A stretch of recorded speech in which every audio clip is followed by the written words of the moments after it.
data sets, um,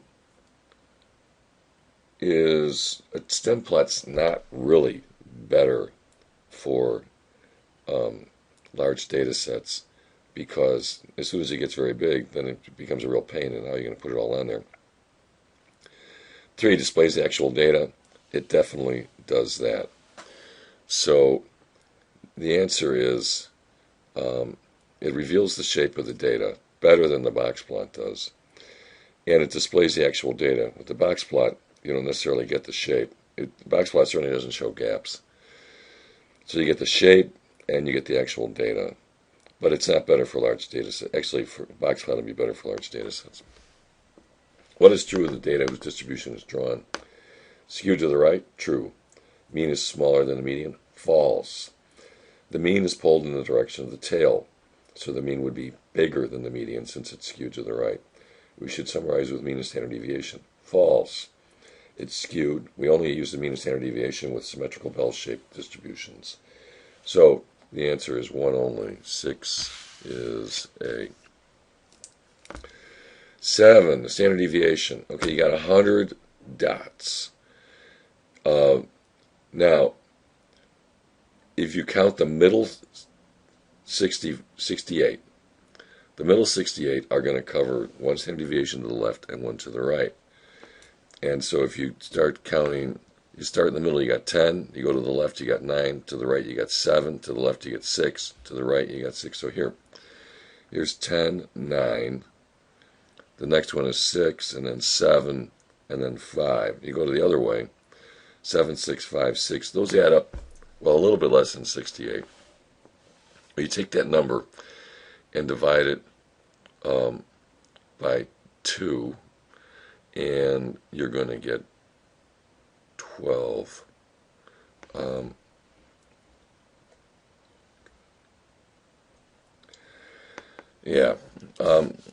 Forgot for a minute how I worked this out. So anyway, you can see that the distance on the x-axis between 70, 60 and 70, it's about 10, and you're going to go a little bit further. And that's going to be 12 that way and 12 this way. And that's going to cover, this is like 63 dots, all these added together, so you're going to need a few more to get 68. So the only number that's close in terms of being the number that's going to go, that number to the left and then another number to the right, is 12. So the answer is 12. 8, E. Normal model describes acidity of rainwater. Water tested after it had a z-score of 1.8. That means that the acidity of the rain had a pH. No. Z-scores have nothing to do with data. Varied with a standard deviation of 1.8. No. Z-score does not mean. Z-score is a count of standard deviations. Had a pH 1.8 standard deviations. 1.8 higher than the rainfall. No. Remember, 1.8. This is pH that has units. It can't be that. At a pH 1.8 times, still measuring pH, doesn't count. At a pH 1.8 standard deviations higher than this average rainfall. That's the correct answer, because that's the definition of the z-score. Now here's the extra credit question, number 9. Ages of people attending the opening show of a new movie are shown with the OGIVE chart here. Estimate the IQR of the ages. Well, what you're going to do is you're going to find where 25% is, and then hit that on the, and that's going to be right here. I can't write on this thing. But anyway, 25% is right about here at 30. And then you find 75%, which is right about here, and that's going to be about 45. Okay, so the number that's closest to that looks like about 15. The number that's closest to that is B, which is 13. 10. Environmental researchers have collected rain acidity for several decades. They want to see if there's any evidence that shows a trend. As soon as you see the word trend, think time plot. Trend, time plot. Okay, so the answer to that is time plot. You don't want to use a contingency table because that's for categorical data. Bar graph is for categorical data. A box plot is great for quantitative data, which we have here, but it won't show you anything in terms of time. Histogram, same problem. It just shows you the distribution of the one variable. A time plot shows you, it's basically sort of like a scatter plot. It shows you your data over time. All right, now, next page. Paying for purchases. Okay, what percent of the men paid cash? 18 out of 40, 45%. So you take the 18, and out of the total of men, 18 over 40. Relative, what is the conditional relative frequency distribution for payment for women? Okay, all of these are going to be over 60. So you can have 18 over, there's total, 60 women total.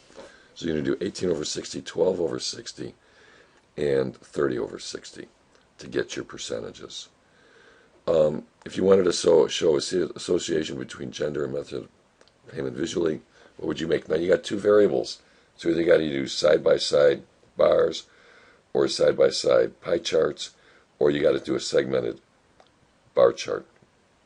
But one way or another, you got to show two charts. Okay, repair bills. Were any of the bills outliers? Okay, now we'll get some calculations here. Okay, the left-hand fence equals Q3 plus 1.5 times the IQR, and the right-hand fence equals Q1 minus 1.5 times the IQR. Now, Q1 is 88, the minimum was 27. Let's see, the Q1 and Q3. The IQR equals Q3 minus Q1, which equals 308 minus 88, 0. Okay, so that's 220. Now we're going to multiply that by 1.5. So in other words, we'll take half of 220, which is 110, and add it. So the right-hand fence is 330. Okay, RHF equals 330. Now the max is 1442. So the max is an outlier. Now, it may have other outliers. It may not have any more. We don't know because we don't have the data. So don't go making statements like there's many more outliers. We know of one, the max. That's it. Now, what about the min? Q1 minus 1.5 times the IQR is going to equal 88 minus 330. Clearly, no low outliers. So there's for sure we know there's one. Okay. After checking out a problem, the car service gives me an estimate of only $90. All right. So he's implying we got a really low charge. Well, $90 is greater than Q1 and less than the median. So in other words, $90 is within the IQR, the middle 50%, not unusual. Okay? Forget about standard deviations. A lot of people evaluate it as using standard deviations. You're way out of line doing that. This is not a symmetrical distribution. You've got a big, huge outlier there of 1442. So you evaluate it using the IQR. $90 is in the IQR, so there you go. Okay, salary conversions. To convert them to salaries in China, you're going to multiply times 8 and then add 200. So we got our statistics here. The minimum salary. Now, measures of spread are affected by both sliding and scaling. So we're going to multiply and add. So that's going to be 400. So for min is going to equal 400 times 8 plus 200. Okay, that's going to be 3,400. The standard deviation, measures of spread are only affected by scaling. So that'll be 250 times 8, 2,000. Okay, same thing with the median. You're only going to multiply it by 8. So it's going to be 6,200. I'm sorry. The median is a measure of center. It's affected by both. So the median will equal 750 times 8 plus 200. That'll be 6,200. The IQR is simply getting multiplied by 8 because it's a measure of spread. It's 2,400. Okay, your z-score was 1.2 in China. In the U.S., what will be in China? Remember, the z-score is unaffected by sliding or scaling. It has no units. That's what this whole thing about was, it converting from dollars to yuans. So this has no effect on the z-score. The z-score is 1.2. Okay, now copy machines. Let's scroll down here. All right. Now to make this drawing, you had to give it a title. Okay. Copy machine lifespans.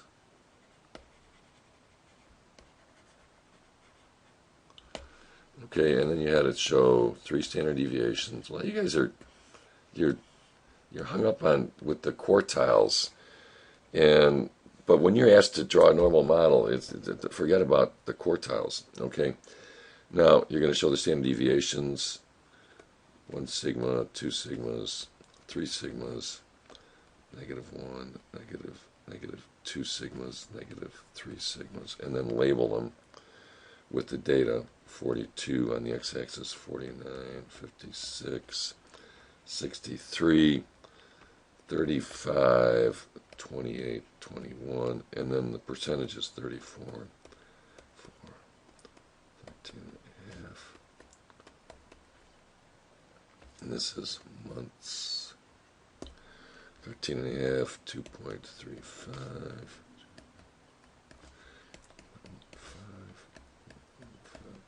Okay, so that's what you got to do. Title, scale on the bottom, percentages, number of standard deviations, and then the months. Okay. Wants to know 95%. Well, 95% are going to go from -2 to +2. Okay, so that's 28 to 56. 28 to 56 covers from -2 sigma to 2 sigmas, which is 95%. Now, that's another thing you could have added to this drawing. It's not absolutely required. Okay, third quartile. 75th percentile equals 2/3 sigma, which is going to equal 42. That's the mean, plus 2/3 times 7. So 46 and 2/3 months. Or, okay, you want to know 0.75. And so you could do inverse norm, 0.75, comma, 42, comma, 7. And that would give you this, basically the same answer. Okay, what percent are expected to fail before 36 months? Draw a picture. Put in 42. Put in 36. Here's the percentage you want to know. Z equals 36 minus 42 over 7. You're going to want to get the z-score because you don't have a percentage. And let's see, what is that z-score? Equals -6/7. And then you do normal CDF, -99, comma, -6/7, and that will give you the percentage of the machines. Let's do that on the calculator. Let's do the prior one also. So -99 is out here, and here's -6/7 z's. Here's -99 z's.